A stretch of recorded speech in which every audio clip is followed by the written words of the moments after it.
Selamat siang Bapak dan Ibu guru hebat. Kali ini kita ketemu di Diklat Daring Guru Mengajar untuk Nusantara Bajwa tahun 2020 pada materi mengenal permainan bola voli melalui media SAC. Kalau di sesi sebelumnya saya bertugas sebagai host, kali ini saya bertugas sebagai presenter. Kemudian langsung saja kita masuk ke home. Nah, di sini materi yang akan saya sampaikan adalah materi untuk kelas 7 karena saya mengajar di MTS ya. Pada KD 3.1 yaitu memahami konsep gerak spesifik dalam berbagai permainan bola besar, sederhana, dan atau tradisional. Di sini permainan bola besar biasanya yang disampaikan adalah permainan sepak bola, bola basket, dan bola voli. Mungkin sekarang tambah lagi dengan bola futsal. Biasanya saya bagi untuk semester 1 adalah sepak bola dan bola voli. Kemudian untuk semester 2 bola basket dan futsal. Oke. Di sini langsung masuk ke konten. Dalam materi kali ini menjadi submateri yaitu pengertian, sistem pertandingan, pelanggaran, teknik dasar, dan sarana prasarana. Karena ini adalah intinya adalah pengenalan voli yang awalnya anak-anak adalah lulusan SD, yang dimana waktu SD adalah permainannya adalah bola voli mini.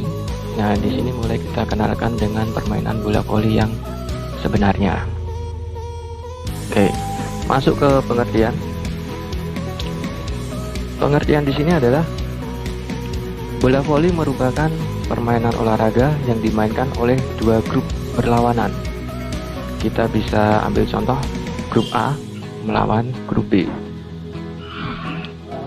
di mana masing-masing grup mempunyai 6 orang pemain di lapangan. Jadi ketika tim A dan tim B berhadapan, di lapangan itu ada 6 orang tim A dan 6 orang tim B. Permainan ini diciptakan di Amerika Serikat oleh William G. Morgan dengan nama awal Mintonet. Jadi sejarahnya ini adalah diciptakan oleh William G. Morgan sekitar tahun 1895, di mana beliau adalah pembina pendidikan jasmani di YMCA atau Young Men's Christian Association di Massachusetts, Amerika Serikat. Nah, awalnya namanya adalah Mintonet. Tujuan semula yaitu untuk mengembangkan kesegaran jasmani pada tubuh.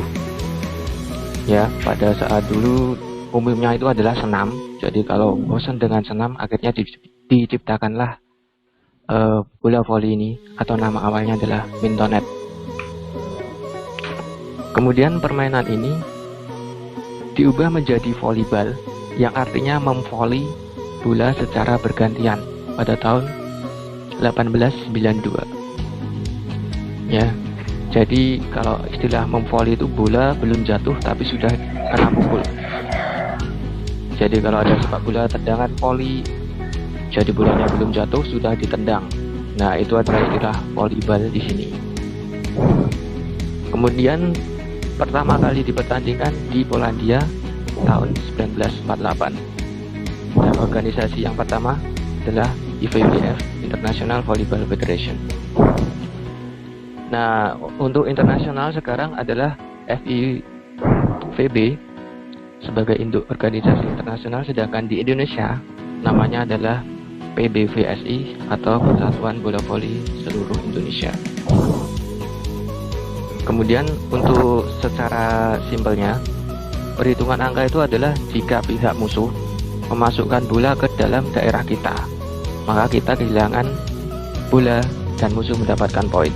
Jadi jika tim A menyerang tim B dan tim A menjatuhkan bola di lapangan tim B, maka tim A mendapatkan bola dan mendapatkan poin. Kemudian serve atau service yang dilakukan harus melewati net dan masuk ke daerah lawan atau musuh. Jika tidak, maka poin untuk lawan. Ini secara sederhana ya, walaupun nanti di dalam penerapannya ada berbagai macam aspek seperti toss ball, kemudian ada keluar garis dan sebagainya. Oke, lanjut. Di sistem pertandingan ini memakai sistem setengah kompetisi yang terdiri dari 8 tim dan akan didistribusikan ke dalam 2 grup, di mana masing-masing grup terdiri dari 4 tim. Setiap tim terdiri dari 10 pemain. Jika tadi ada pemain berjumlah 6 di dalam lapangan, maka yang 4 adalah cadangan di luar lapangan.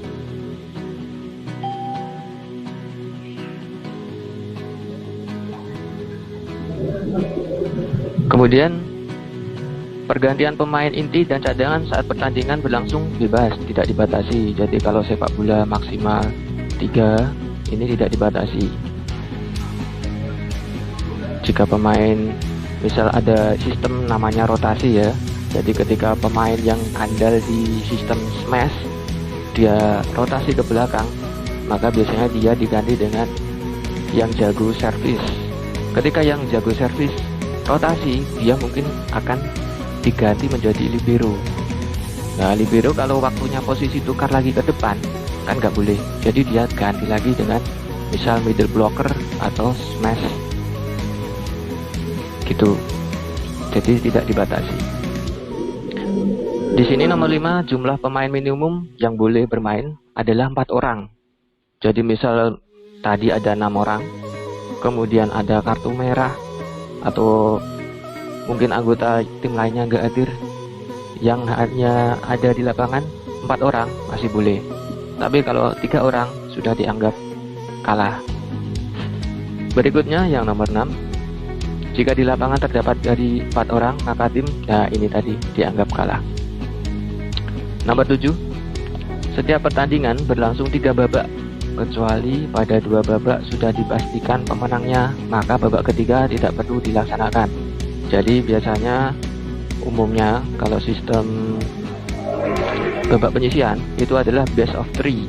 Jadi siapa yang menang di dalam 3 babak itu.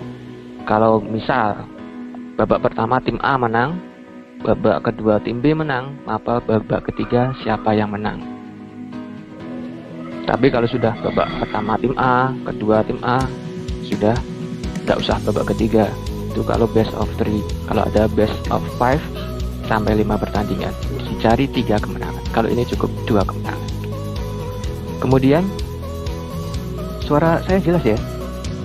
Jelas Pak. Oke, saya lanjut dulu. Kemudian sistem hitungan yang dipakai adalah 25 rally point. Mungkin kalau yang Bapak Ibu sudah sejak dulu sekali ya, SD SMP-nya itu enggak rally point, jadi serpent kalau masuk baru itu bolane dhewe. Jadi kalau tidak masuk tidak boleh serpent. Kalau sekarang enggak. Ketika bola itu mati, berarti tim lawan yang memenangkannya, langsung serpent. Pindah bola. Nah, di sini bila poin sama 24-24 atau yang istilah olahraganya namanya use atau deus, maka pertandingan akan ditambah dengan selisih 2 poin. Jadi sama seperti badminton. Dicari sampai ada selisih 2 poin, maka dia yang tim itu yang menang.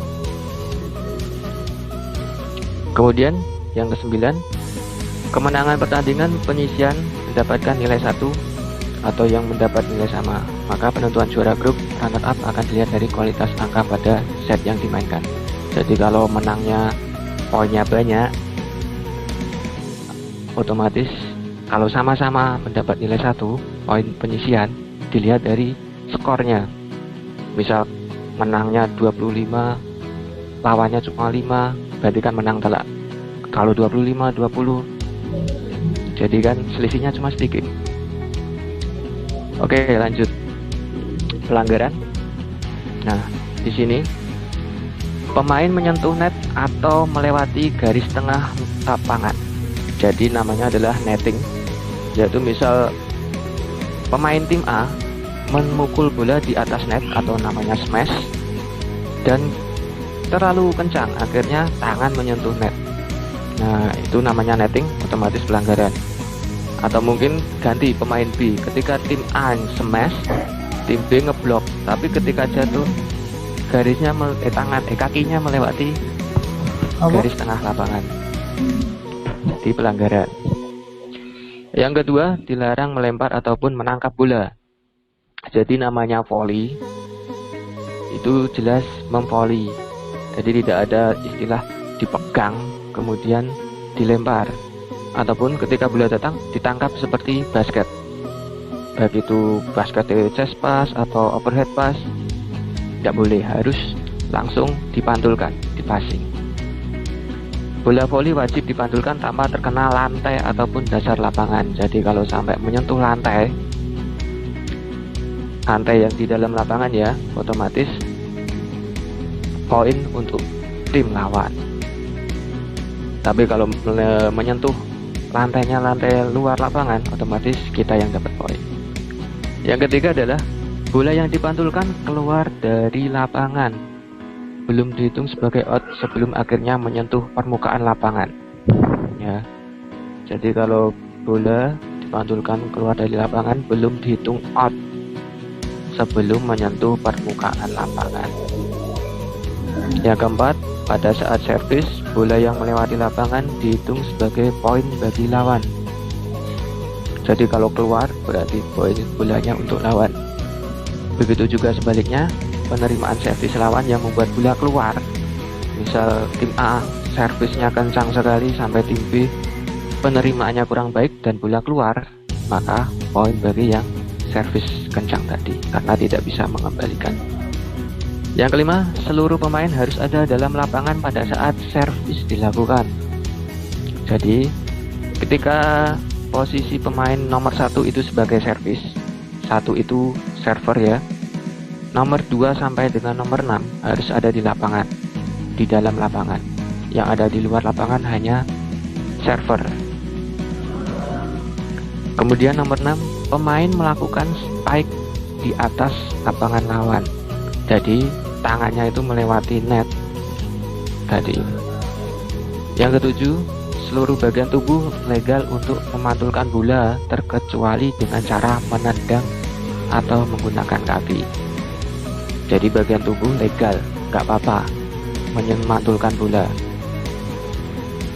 Tapi satu kali, misal di smash refleksnya nggak bagus, terkena badan, nah satu kali mantul nggak apa-apa. Tapi terkena badan, jatuh di tangannya sendiri, otomatis double, 2 kali sentuhan. Kalau menggunakan kaki saat terdesak nggak apa-apa. Daripada jatuh di lantai, diantisipasi dengan menggunakan kaki. Yang kedelapan adalah para pemain dan lawan mengenai net 2 kali saat memainkan bola sebagai double foul. Jadi 2 kali nyentuh net, dikatakan double. Yang ke-9, setiap tim diwajibkan bertukar sisi lapangan setiap babak berakhir. Jadi misal tim A berada di utara, set kedua tukar lapangan di sisi selatan. Kemudian di set ketiga atau set kelima, di set penentuan itu, kalau ada salah satu tim yang mencapai setengah skor dari 25 adalah 13 poin, boleh tukar lapangan. Jadi misal di set pertama tim A menang, set kedua tim B menang, di set ketiga tim B dapat 13 poin, tim B boleh mengajukan tukar lapangan di tempat tim A. Lanjut, timeout diberikan hanya 1 kali pada setiap babak dan berlangsung hanya 1 menit ya. Dan terakhir, di luar dari aturan yang ada di sini, peraturan permainan mengikuti peraturan internasional. Lanjut.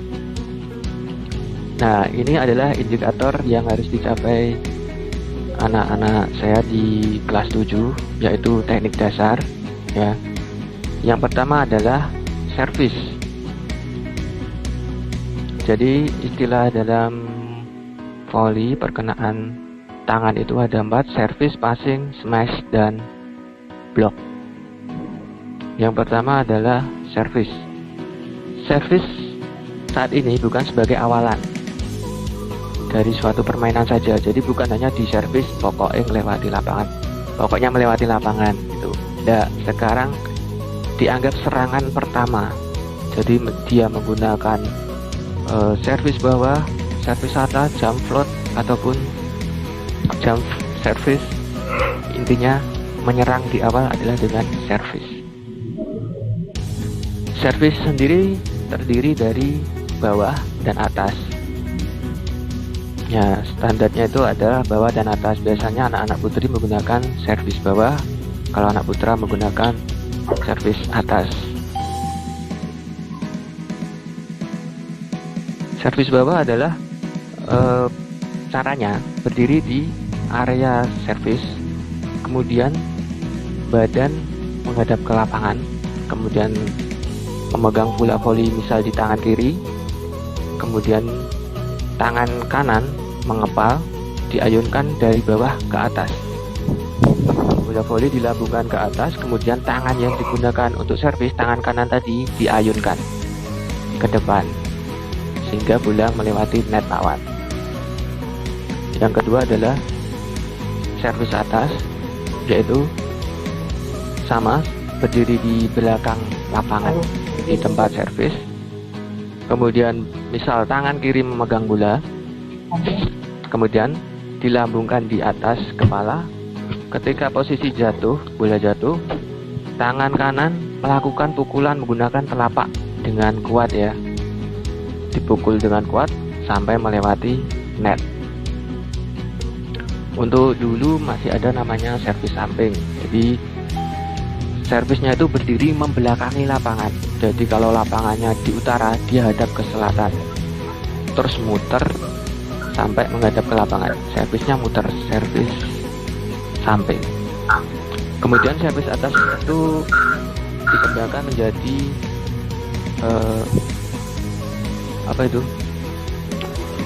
floating dan checkies. Ada yang jump shot ya, jadi servisnya sambil melompat.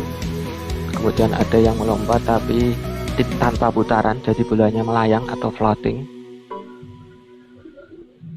Dan checkies untuk bolanya tak terarah ya. Lanjut ke passing. Passing juga ada dua, passing bawah dan passing atas.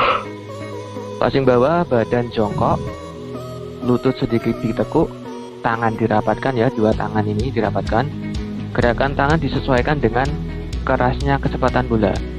Jadi passing bawah itu tangan bukan diayunkan tapi diluruskan.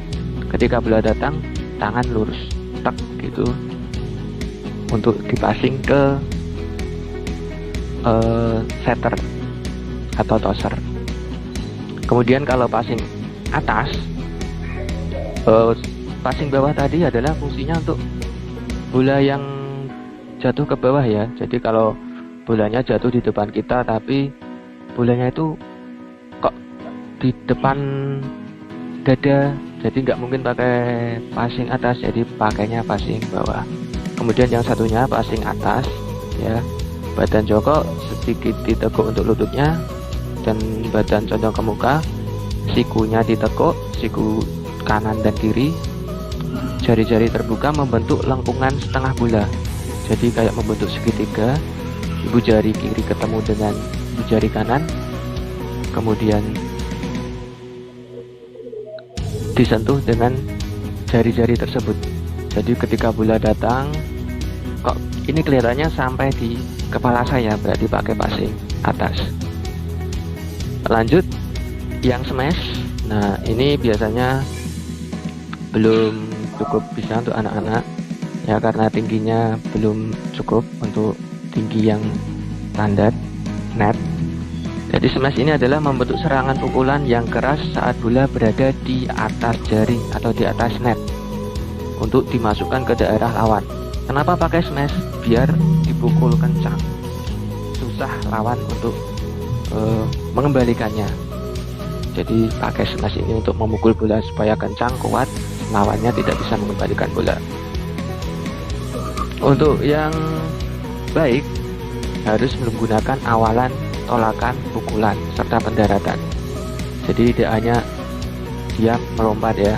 Jadi biasanya diawali dengan langkah 1, 2, yang ketiga kaki rapat melompat bareng, yaitu tolakan, kemudian pukulan atau perkenaan bola.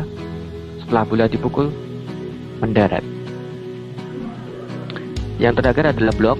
Nah, ini lawannya smash. Kalau lawan melakukan smash, sebisa mungkin kita melakukan yang namanya blok. Blok di sini adalah permainan bola voli usaha untuk membendung serangan lawan yang berupa smash agar tak menghasilkan poin. Jadi dihalang-halangi. Kalau smashnya kenceng, bloknya bagus, otomatis bolanya kembali ke lapangan mereka. Jadi dengan adanya upaya ini, mencoba menahan ataupun menghalangi bola yang datang dari lawan. Jadi semakin kencang lawan mukul, semakin bagus blok kita, otomatis bolanya akan dikembalikan ke lapangan mereka. Tapi posisi tangan harus ke bawah. Kalau nanti ke atas, namanya touchball. Ketika bola kena tangan dan keluar lapangan, kita yang kalah karena bola terakhir kita yang nyentuh. Lanjut. Nah, sarana dan prasarana. Di sini harusnya ada gambar-gambar ya, tapi lupa, belum tersiapkan. Jadi yang pertama adalah adanya lapangan. Lapangan untuk bola voli ini memiliki bentuk persegi panjang, yaitu panjang 9 kali 18 meter. Jadi lapangan A itu 9 kali 9, lapangan B 9 kali 9. Kalau ditotalkan berbentuk persegi panjang 9 kali 18. Nah, ketika lawan lapangan milik tim A tadi 9 kali 9 itu dibagi lagi menjadi 2, yaitu 3 meter di depan untuk garis serang, 3 meter 6 meter ke belakang untuk tim bertahan. Jadi timnya tadi kan ada 6 orang, yang 3 orang itu di depan area 3 meter, yang 3 orang yang 6 orang 3 orang di depan di tempat garis serang, yang 3 orang di belakang tempat bertahan. Jadi misal di depan yang 3 orang itu posisinya sebagai center, middle blocker, dan speed winner. Yang belakang itu adalah libero dan defender dan saver. Kemudian kalau kita melihat volley itu kan bolanya bisa kemana-mana. Pak Septian, waktu 10 menit. 10 menit lagi ya? Belum bahas soal juga. Oh ya. Oke, baik, di sini lanjut ke bola. Bola biasanya memiliki keliling 65 sampai 67 cm. Ini bola ukuran 5 ya, kalau untuk anak SD biasanya ukuran 4. Kemudian untuk net tinggi putra adalah 243, sedangkan untuk putri adalah 2,24. Oke, untuk konten sampai di sini, sarana dan prasarana. Lanjut dievaluasi. Nah, nomor 1 adalah panjang dan lebar lapangan bola voli tadi. Nah, kalau tim A tadi 9 kali 9, tim B 9 kali 9, berarti jawabannya adalah 18 kali 9. Oke, nomor 2, ukuran tinggi net bola voli untuk putra dan putri tadi barusan dibahas. Kalau putra adalah 243, kalau putri adalah 224. Ini enak sekali hafalannya ya. Nomor 3, untuk mengambil bola yang rendah. Tidak mungkin bola rendah pakai passing atas, tapi pasti passing bawah. Nomor 4, keliling lingkaran. Nah, ini sering beda. Kalau keliling bola voli SD kan lebih kecil. Kalau yang standar adalah 65 sampai 67 cm. Dan terakhir, 5 soal saja. Membentuk serangan pukulan yang keras saat bola berada di atas jaring untuk masukkan ke daerah lawan adalah pengertian dari Mesh tadi. Oke, skor 100. Nah, itu saja. Kemudian developer dia dibuat oleh saya sendiri. Itu IG saya, mungkin Bapak Ibu mau silaturahmi setelah kegiatan ini bisa ke IG saya. Baik, itu saja yang dapat saya sampaikan. Selanjutnya silakan moderator untuk sesi tanya jawab. Ya, jadi ada defender biasa dan yang khusus ya untuk